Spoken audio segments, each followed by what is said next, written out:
Trapping plays a very important role in modern-day wildlife management. Professional wildlife biologists monitor fur-bearer populations to maintain a healthy and sustainable harvest of this important, renewable natural resource. Trapping provides recreation and income for licensed trappers across this country.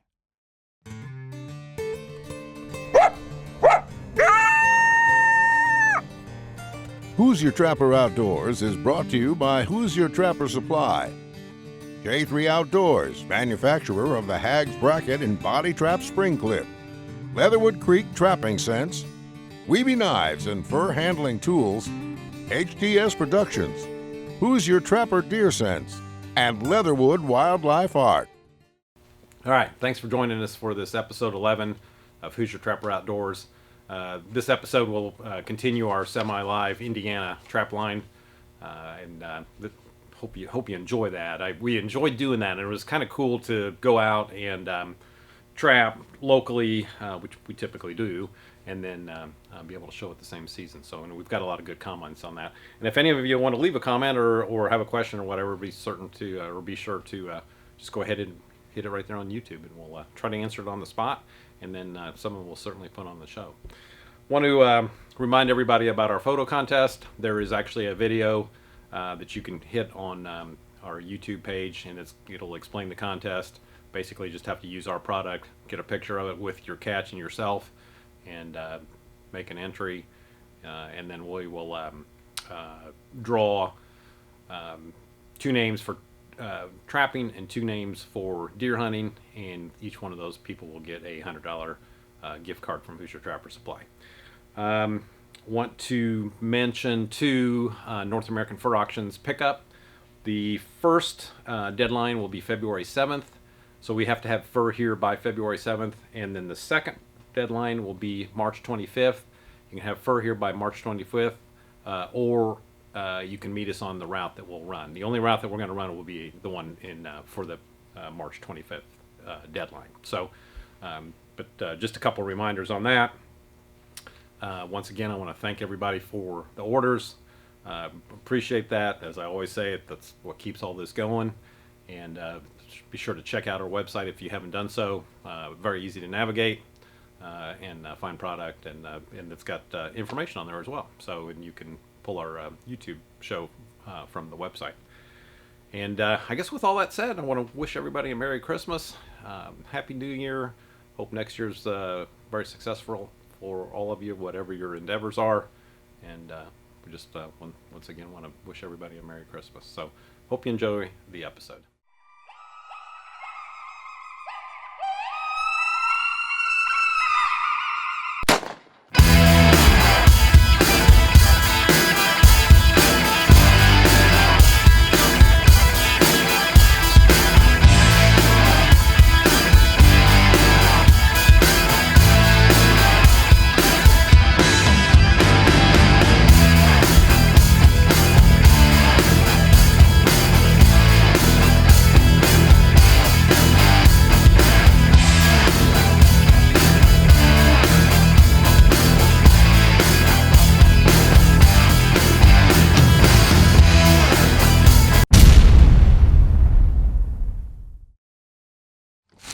In Hoosier country, boom baby. Right here. Check day 4, first set. These are the 2 that Justin went and set in the dark that one evening, and yeah, we just got a little tree island here, just kind of a visual point. Got the brush line this way, so we've set on this over the years, so, and it's connected off and on. behind the truck over there is where the one was a couple days ago. Yeah. But man, I can't remember. I'm starting getting enough traps out to where I can't recall what I had. Obviously, the top dog, the coyote urine, but I don't remember lure-wise. I don't know. Whatever it was leatherwood line and it worked.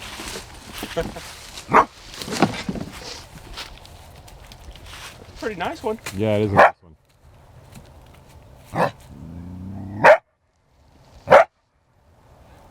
Actually, very nice. And we're relatively speaking, we're talking Indiana coyotes, so pretty nice coyote. All right, this is the location yesterday that caught a coyote, and come here this morning, and we've got fresh coyote droppings there, and I don't know if you can see it in the camera. There.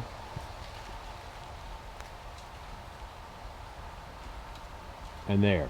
So clearly a coyote was very attracted to this location, but was hesitant or tentative about working the set just because of the incredible coyote smell that's here. So what we're going to do is put in a flat set nearby here, fresh set, fresh trap, just with some coyote gland lure and some coyote urine. That's all we're going to use on it, and we'll see if we can pick this guy up, because he clearly was interested in this location and probably will stop by here, and we'll go ahead and stick a flat set in here, and we'll show you that when it's done. So, but you know, you can look at this. We're only going to check 10 days, and this is check day 5. So you could do this like one of two ways. One, you can try to catch it, which is what we're going to do, or two, you could just let this one go and figure it's seed for next year or whatever. But clearly there's plenty of coyotes, and we'll see if we can meet the challenge and try to catch this guy. I always say it though, if we catch that coyote, we're still not sure if it was the same one that did what just happened. Yeah, exactly. But anyways, we're gonna put that flat set in here, kind of a territory marking set, and go from there. All right, Justin's putting the flat set in over here. Yeah, we're less than 10 yards from the catch circle over there that caught the other day, and there's droppings. Found another dropping pile just right over here. Put a flat set in here. It's real blended. This, I put a hole right here for mistake, and that's where I'm going to put my gland lure.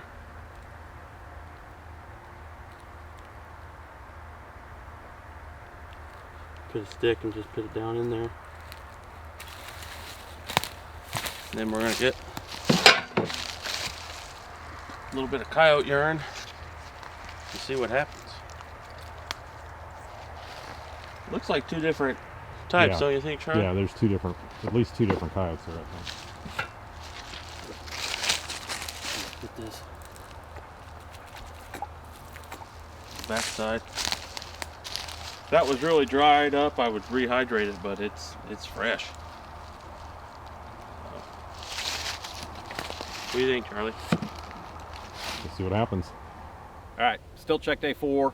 Hey, this is the location that we set up last night that, we said, hey, we'd prefer to actually be back there in that corner, but we got this erosion strip right here. So Justin set, he's on the camera behind him. I set this one here, picked this coyote up. But clearly these areas right here, they're gonna use as a hunting area, an area where they can look for birds and mice and whatever. So, under the circumstances, this was the best location for the property. Picked him up on first night check. So we've had a lot of first night catches on setting up traps. So You remember what you used? I used on this one top dog, of course, coyote urine, and some finicky feline. So Oh, switched it up. yeah, I've been using a little finicky, but throw something different at them. So, the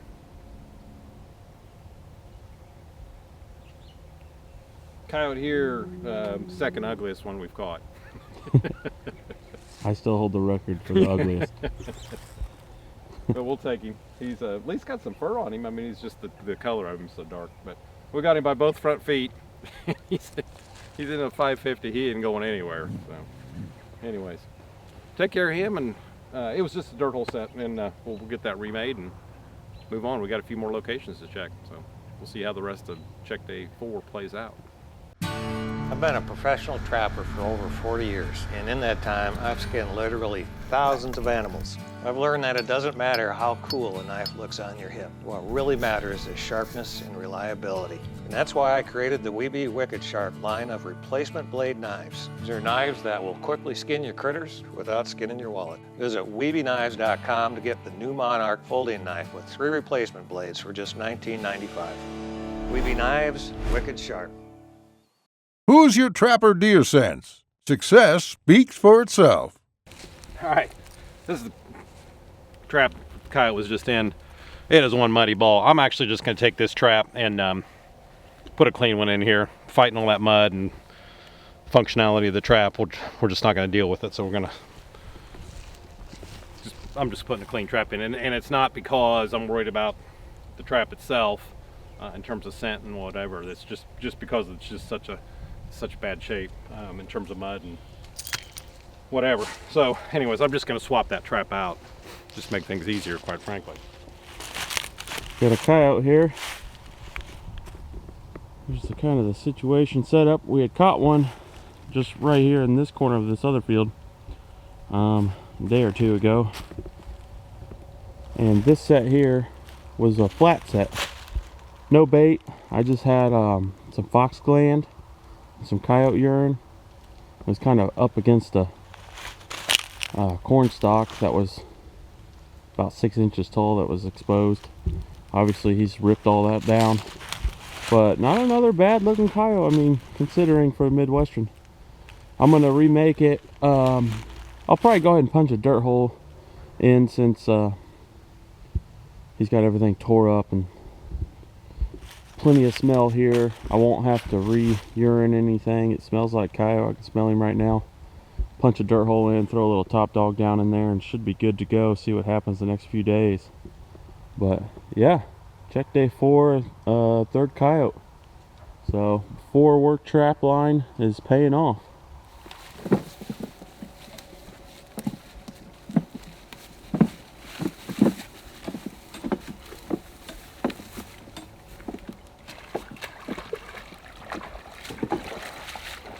Should have ate my Wheaties this morning.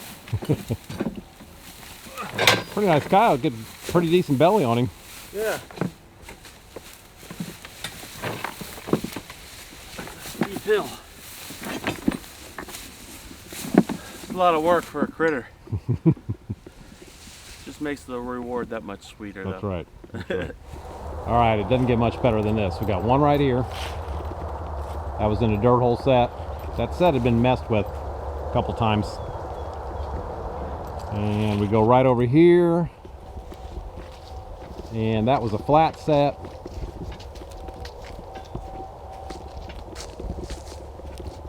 And he hadn't been messed with at all. And then we go across the bridge over here. And we got another one. We got a triple here. And that was a dirt hole. This location is the same location that's already caught 2 coyotes and it caught the red fox. So this is one hot spot, and a year ago was the first year we set it, and it was a hot spot then too. So best location I've ever set. it's for what we're doing. I mean, this is something. So 3 coyotes today, a triple. The only way it could have been better is we caught one more because we only got 4 traps set here. So, and the 4th one had been dug at a little bit, and this was a set that had caught a I think it was coyote yesterday, remade, and then it caught the red fox before that. So anyways, what an awesome sight to get 3 coyotes.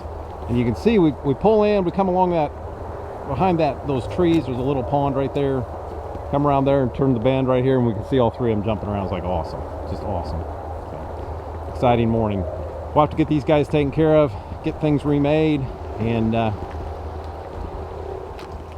we've got 3 more locations to check. We've got, just to recap, we've got 8 locations set, anywhere from 2 to 4 traps per location. I think this is the only location that has 4 traps. Most places just 2. Most have just 2. So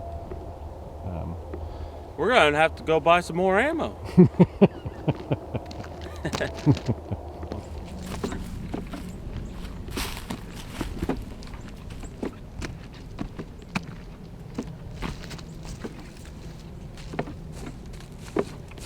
The madness continues.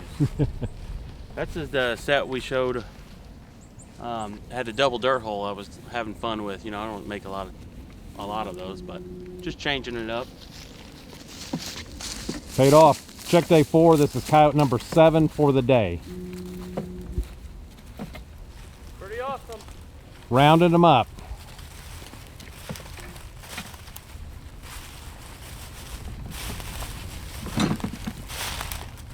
You know what 2 dirt holes mean? Huh? 2 dirt holes means double top dog. Yeah. Double the top dog. Did you put top dog in both holes, or I did. did you? Pretty awesome. I don't know. I'm kind of speechless. Yep. I mean, for eight locations, we still have 2 more to look at.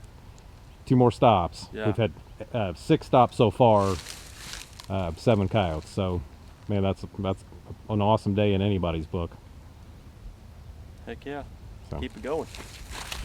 Show Justin's double dirt hole remake here.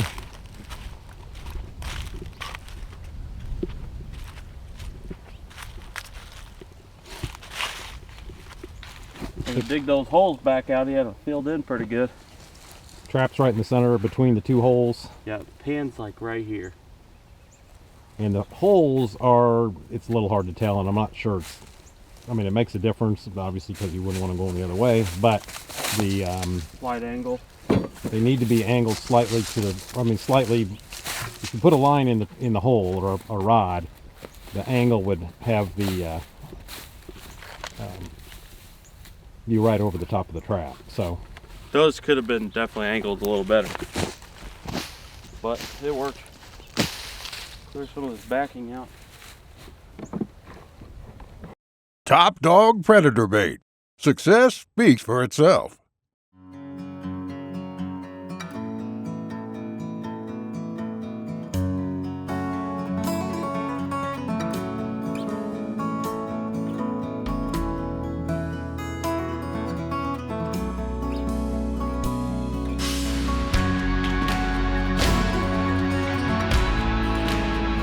Hags Trapping Products by J3 Outdoors, the most versatile and efficient trapping devices on the market. All right, Q&A. We get a lot of questions about dispatch, and you know, we don't show dispatch on the show for obvious reasons. And this is something that you got to kind of what your perspective is, and you know where you're coming from, and all of that. There's a couple things I think with trappers that we all have to be mindful of, keeping the animal as comfortable in the trap as possible, and also to dispatch as quickly as possible. So generally, as you've seen, we carry the little 22 chipmunk rifles, and then we also carry the little 22 Rough Riders. We dispatch by shooting in the head. Things go, that's very quick. It's basically immediate. And then we've had some phone calls about individuals wanting to shoot in the heart-lung area, which is particularly if you're referring to coyote trapping, that doesn't leave blood at the set. I guess our perspective is I'm not really super concerned about blood at the set, but there again, that what you have to do, what you feel comfortable with, and what you're good with in your perspective. The heart-lung area of the animal does go down quickly, not as quick as a headshot. So that's something that what you're comfortable with and the choices that you make. So I'm not going to give a definitive answer to that, other than I'm just going to say from my view, from our view, we want the animal to be dispatched as quickly as possible. So I guess I'm going to kind of leave it at that. Another question that we get frequently is traps that are used and you're pulling from the field, and then what to do with those traps before you go set in a new location. If the trap has not made a catch and it's just been in the ground, that trap's fine to move to a different location, assuming that you didn't get bait or lure or whatever in the process of pulling the trap or whatever. So that trap's fine to reuse. Traps that have made a catch, and it doesn't matter if it's possum, coon, or whatever, coyote, of course, fox, those definitely need to be cleaned up, because you've got that animal smell on the trap, and it's not that the animal is afraid of the trap, but they're curious about the trap because it's got that smell on it, and they can certainly smell it through the dirt covering. So what they'll want to do is they'll want to dig at it, which increases your chances of the trap being flipped off and not making the catch. So those traps that have caught an animal, it's very important. We use a power washer. Power wash them really good. Get all the mud and everything off of them, blood, whatever. And then that trap, then we run through the dye, which the tannins in that dye, we boil in logwood. The tannins in that dye go additional cleanup, additional descenting, and then we go to wax. So it's important that that trap be very clean before it goes in your wax, because you don't want to contaminate that wax with a trap that has caught an animal. Now, one footnote to that: traps that have caught skunks, and if that skunk sprayed and you got skunk smell on that trap's going to need a lot of attention, a lot of time to get rid of that smell. So normally we just hang them up. You can bury them. Some guys put them in a creek, whatever it takes. But you need to get quite a bit of time that trap needs to air out. And I'm talking, more than a month would be ideal, because the last thing you want is that skunk smell to end up in your wax. And if you are boiling it and you feel like it still has some skunk smell on it, I would boil that trap by itself, because you don't want to risk the contamination of other traps that it would be boiled with. So got to be very careful with that. So anyways, I hope that helps clear some of that up and helps answer some of those questions. All right, product highlight. Our Leatherwood Sampler Predator packages. We got in the sampler package, we have package number 1 and package number 2 for predators. Both will work on coyote, fox, and bobcats. The one package, you get urine and top dog with both of them, and then the one package we have coyote, carnage, vixen, elixir, and black gold, and then which leans a little bit more towards milder weather. The vixen will work the entire season. Black gold will as well, and the coyote carnage, but they're all the black gold and the coyote carnage are both a milder smelling lure, so they're not super loud. And then the package number 2. Of course, you get the top dog and the coyote urine, but then you also get coyote gland lure, vixen elixir, and long distance. So this one's going to lean a little bit more towards colder weather since it has the long distance in it. If it's mild out, the long distance you don't want to use right at your set. You want to use it maybe 10 foot from the set up on a fence post or whatever, just to kind of get the general, get them into the general area of your set, and then the other lure takes over. It's got a lot of skunk in it, so got to be careful with that. You don't want It'll kind of cut down on animals rolling in your set if you don't have something super strong. Coyote gland lure, excellent lure as a territorial type attractant, or that type of idea behind that. Another coyote's been there. Another coyote wants to come by and check it out. Probably the least effective month on the coyote gland lure is December and maybe the first week of January or so. But after that and prior to that, it's just fine. It will catch coyotes in that December period, but there's probably other better choices like vixen or long distance or something like that. So anyways, 2 options on our little predator packages, package 1 and package 2. Best thing about them is you save a fair amount of money when you buy the packages. And then we have a number of other packages. We've got big packages, that for those of you that run long lines, big quantities of bait and urine and lure. Be sure to check those out. They're available on our website or in the catalog for a selection, and they all have money savings to them since you're buying all of that in one package. So be sure to check those out. Thanks for watching the show, guys. Just want to let you know that we have the new catalog available. Pretty sharp looking cover there with Charlie working a muskrat hut. You can get this by calling the shop here at any time. Just give us your home address and we'll be glad to send you one. Or you can visit us at HoosierTrapperSupply.com and sign up that way, request one. It's real easy. It's on the home page. It's a brand new website. It's pretty sharp. And you can also sign up for our email newsletter, which informs you on show dates when they're coming out and product highlights and shows or specials that we may have going on at the time. Occasionally a blog by Charlie. So just a little bit of insight of what's going on here at Hoosier Trapper will be in those newsletters. One thing I wanted to add too is the Fur Shed series is still out there, so don't forget about that. We send them out randomly. There's no dates available. Anytime we think there's a tip or something useful that could help someone out in the field or in their shed, we'll go ahead and throw it out there for you. And it's real clean cut, straight to the point. Anything from trap modification to fur grading or whatnot, just anything that's done in the shed, not necessarily done in the field. Those tips can really be helpful, so be on the lookout for those. And go ahead and follow us too on all the social media sites. We're on Twitter, Facebook, Instagram. The list goes on. Just find us on there, and we'd love to hear from you. Comments, like post, all the good stuff. So we'll see you next time. Join us on January 4th for the next episode of Who's Your Trapper Outdoors.